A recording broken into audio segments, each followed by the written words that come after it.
Olá pessoal, a paz do nosso Senhor e Salvador Jesus Cristo. Queria hoje compartilhar uma palavra de Deus para as nossas vidas. O texto se encontra em Filipenses capítulo 1. Filipenses capítulo 1, versículo de número 6. E depois nós vamos ler Lamentações capítulo 3, versículo de número 21. É uma alegria estar aqui para falar a respeito do nosso Senhor e Salvador Jesus Cristo, glorificando a Deus por tudo que Ele faz em nossas vidas e continuará fazendo até a sua volta. Filipenses capítulo 1, versículo 6, diz assim a palavra de Deus: tendo por certo que aquele que em vós começou a boa obra, aperfeiçoará até o dia do Senhor. Agora vamos lá para Lamentações, capítulo 3, que é um texto também que eu gosto muito, e Deus possa sim vos abençoar grandemente através da sua palavra, porque a sua palavra, ela não se renova todos os dias, mas ela traz um renovo em nossas vidas, em nossos corações todos os dias. Lamentações de Jeremias, capítulo 3, versículo 21, diz assim a palavra de Deus: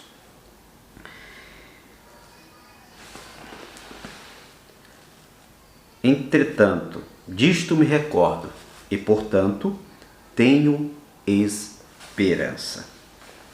O texto que eu quero trazer hoje para nós aqui nessa conversa é: para Deus o fim é o começo. Por que eu escolhi essa temática?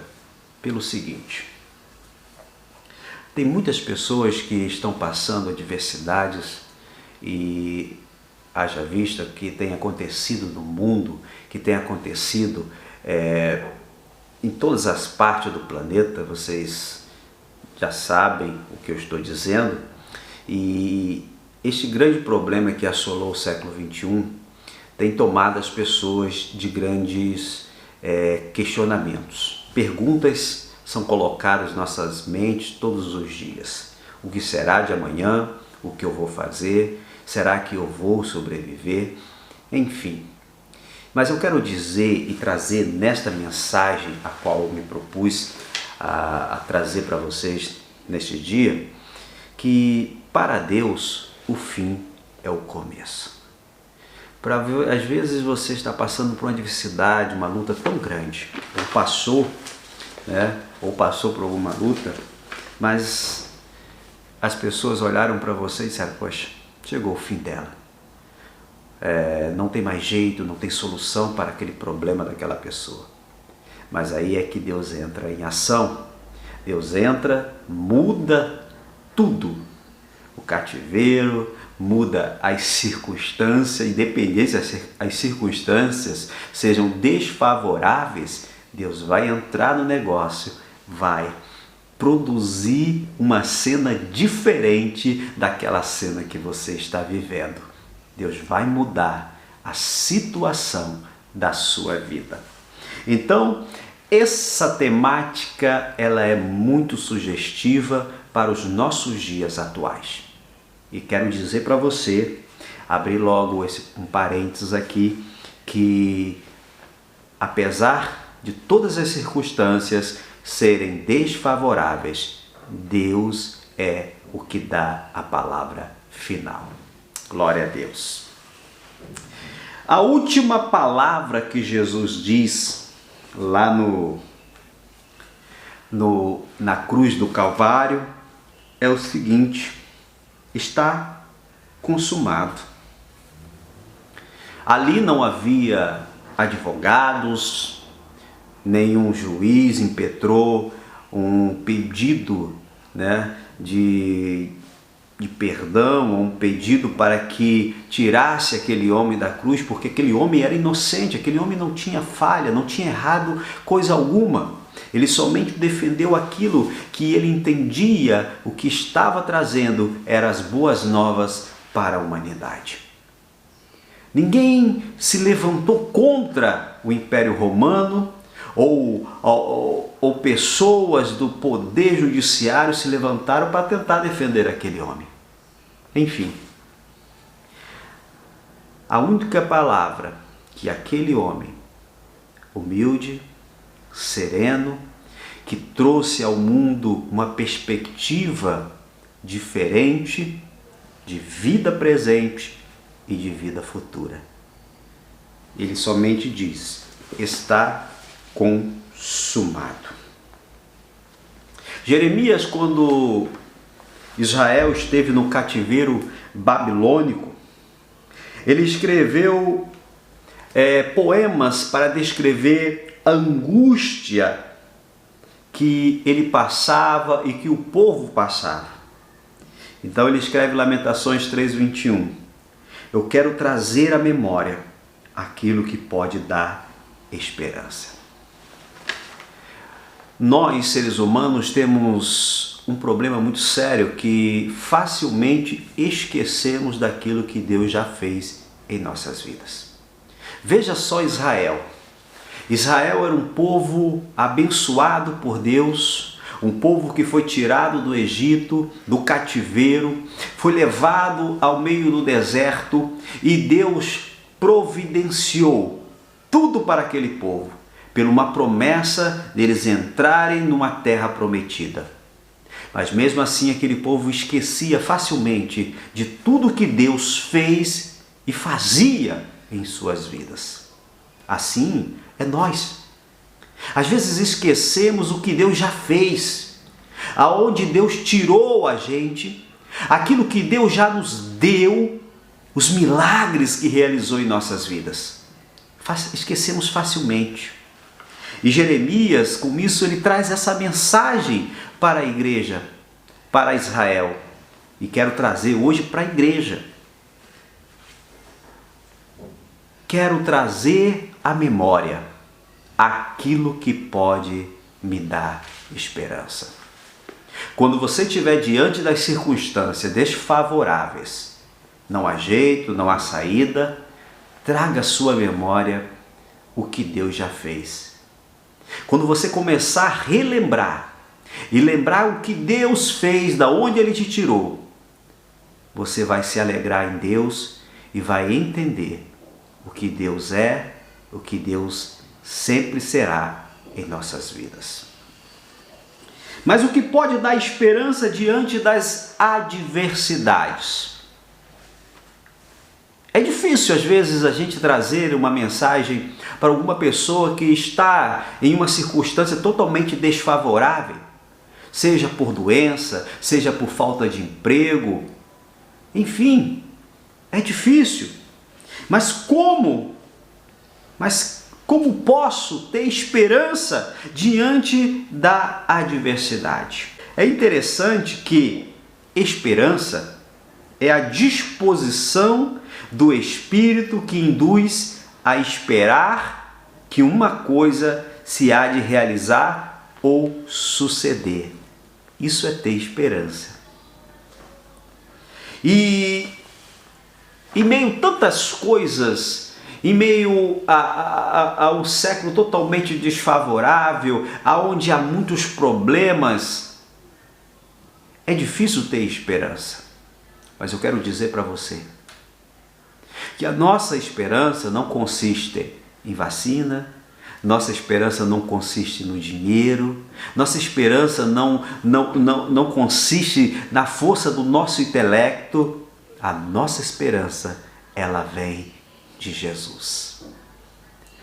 O que eu vejo nos dias atuais é que damos mais valores às coisas do que a pessoas e até mesmo do que as coisas espirituais, daquilo que Deus tem preparado para a sua igreja. A gente às vezes ouve alguns jargões nas igrejas, O melhor de Deus está por vir? Eu discordo. O melhor de Deus já veio e ele foi pregado há mais de 2000 anos atrás em uma cruz. Por amor a nós, por amor à humanidade, ele se entregou numa cruz. Então o melhor de Deus já veio. E esse homem chamado Jesus Cristo, é ele que nos dá esperança, é ele que nos motiva, é ele que nos levanta, é ele que vem a cada dia mais, quando a gente está caído, quando a gente está triste, quando a gente está pensando em desistir, ele segura em nossas mãos, nos levanta e diz: filho, tem de bom ânimo. Glória a Deus. Tem de bom ânimo. Quando as pessoas vêm para você e falam assim: desiste. A gente vê o exemplo na Bíblia, na vida de Jó. A sua mulher disse: amaldiçoa Deus e morre. Desiste. Não tem mais jeito. Veja a situação que você está, as circunstâncias. Você está perdido. Mas não. Ainda eu tenho uma esperança. Vai dizer Jó: porque eu sei que o meu Redentor vive. Quando as pessoas que às vezes querem te desmotivar, eu gosto muito de aprender com Jesus. Jesus é um ser que motiva. Jesus é um ser que diz: vai, avante. Certa vez ele chegou para os discípulos, ele não escondeu as adversidades, as lutas que ele estariam por passar, dizendo: olha, nesse mundo tereis aflições, mas tem de bom ânimo, porque eu venci. É uma palavra de ânimo, dizendo assim: olha, não desista, vai ser difícil, você vai passar por coisas que você vai pensar em desistir, mas não desista, porque você vai vencer. Porque quando Jesus diz: olha, tem de bom ânimo, eu venci, ele está dizendo o seguinte: vocês também podem vencer. Jesus, ele quer te dar alegria, Jesus quer te dar esperança. A esperança de Cristo, ela vai além do entendimento humano, ela vai contra todas as perspectivas, ela faz a gente ter coragem, ser intrépido para vencer as batalhas, vencer as lutas. Então, para que pode dar esperança diante das adversidades, é Jesus Cristo. E a misericórdia dele é o motivo de não sermos consumidos. Vamos voltar lá em Filipenses capítulo 4, versículo 8, diz assim: Quanto ao mais, irmãos, tudo que é verdadeiro, tudo que é honesto, tudo que é justo, tudo que é puro, tudo que é amável e tudo que é de boa fama, e se há alguma virtude, e se há algum louvor nisso, pensai. Viva uma vida plena com Deus, com coisas que não vá desagradar a Deus. Viva uma vida de santidade, de uma busca, de uma intimidade maior com Deus. Eu não estou dizendo que você vai virar um super-homem. Enquanto estivermos aqui nessa terra, estamos passíveis do erro, somos passíveis de tropeçar, mas olhe para as virtudes, olhe para aquilo que Deus pede para nossas vidas. Lembre-se, Deus está conosco e precisamos ser santo como Ele é santo. Louvado seja o nome do Senhor, porque a misericórdia do Senhor é tremenda. Às vezes a gente vê alguns homens que se diz acima da santidade, são quase sócios de Deus, mas isso não existe. O motivo de não sermos consumidos são as misericórdias de Deus, porque quando Deus olha para a terra, Ele não vê justo nenhum, somente a misericórdia do Senhor é que nos sustenta. A palavra misericórdia vem do hebraico reset. O que é isso? É uma aliança de amor. imutável que Deus faz com a humanidade. Ele olha para a terra e diz que não há nenhum justo, mas Ele ama essa humanidade de uma maneira tão sobrenatural que Ele vai enviar o seu Filho, Jesus Cristo, para morrer por nós. Ele veio para os seus e os seus não o quiseram, mas com amor Ele se propôs e se entregou para ser crucificado numa cruz. Talvez a humanidade, nem os cientistas, nem todos os estudiosos desse planeta vão entender, ou vão tentar, ou vão conseguir mensurar este amor. Jesus Cristo, Ele é o Senhor da vida e é Ele que dá vida. Não há nenhum caminho, não há, se não for por Ele. Ele diz o seguinte: eu sou o caminho, a verdade e a vida. Ele é o caminho, somente Ele nos leva ao Pai. E Ele é a vida, porque Ele que é o dono da vida eterna. Se você entregar a sua vida a Jesus, Ele vai te fazer filho de Deus e vai te dar direito à coisa mais preciosa que o Evangelho nos oferece. O Evangelho não nos oferece carro, o Evangelho não nos oferece riquezas, o Evangelho não nos oferece prazeres, o Evangelho nos oferece vida eterna. E é isso que Jesus veio a este planeta para dar vida e vida com abundância. E aquilo que a igreja mais almeja não é bens, aquilo que a igreja mais almeja é o céu. Louvado seja Deus. Glória a Deus. Então, queridos, não devemos nos angustiar com o futuro, nem com o passado. Porque lá em Romanos capítulo 8, versículo 28 diz: tudo coopera para o bem daqueles que amam a Deus. Que assim Deus vos abençoe. E lembre-se, para Deus o fim é o começo. Para Deus o fim é o começo. Ninguém pode colocar um ponto final na história da sua vida. Para nós terminarmos, eu queria lembrar aqui de uma ilustração que eu vi há muito tempos atrás. Conta-se a história de um rei, e esse rei ele gostava muito de caçar. Ele pegava seus amigos e levava para a floresta e iam passar o dia todo de caça. Certa feita, ele avistou um animal e pegou o seu rifle e apontou para aquele animal, mirou naquele animal. E quando ele vai atirar, o tiro sai pela culatra. Com isso, o seu dedo é decepado. Havia ali no meio deles um homem que era bastante conhecido e bastante alegre, pois ele era um crente em Jesus.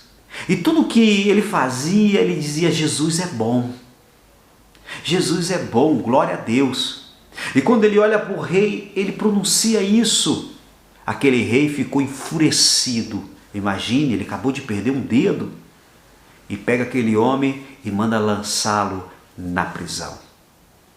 Passou um tempo depois, aquele rei já recuperado, ele voltou a fazer a sua caça, o seu hobby que ele gostava de fazer. E certa feita eles estavam na floresta e de repente foram cercados por uma tribo de canibais. E levaram aqueles homens ali que estavam com o rei e o rei para o seu acampamento. E ali eles estavam preparando aqueles homens para serem comidos, devorados. Eles iam cozinhar aqueles homens e se alimentar da carne deles. E quando eles foram olhando cada um, o que servia para comer, e havia uma crença naquela tribo que eles não poderiam comer nenhum animal defeituoso. Quando eles olharam para o rei, e viram que faltava um dedo. Eles falaram, não, esse animal a gente tem que soltar. Pegaram, soltaram o rei. O rei voltou para o seu reino. E quando chegou lá, mandou que soltasse aquele amigo que estava preso. E quando olhou para o amigo, disse, olha, contou toda a situação que acontecera com eles. E ele disse, olha só, como é que você diz que Deus é bom a todo tempo se Ele permitiu que eu te prendesse? Ele olhou para o rei e disse, rei, Deus é bom a todo tempo, glória a Deus. Porque se eu estivesse com vocês, eu estaria nessa hora sendo comido pelos canibais. Então, note que nessa ilustração que nós estamos contando, que independente das circunstâncias, que ela pode parecer desfavorável, Deus faz transformar uma situação desfavorável em uma situação favorável. Então Deus, Ele é bom a todo tempo, a todo momento. E voltando de novo, Romanos 8:28, tudo coopera para o bem daqueles que amam a Deus. Fique com esta palavra, que Deus possa assim vos abençoar, em nome de Jesus. Deus abençoe.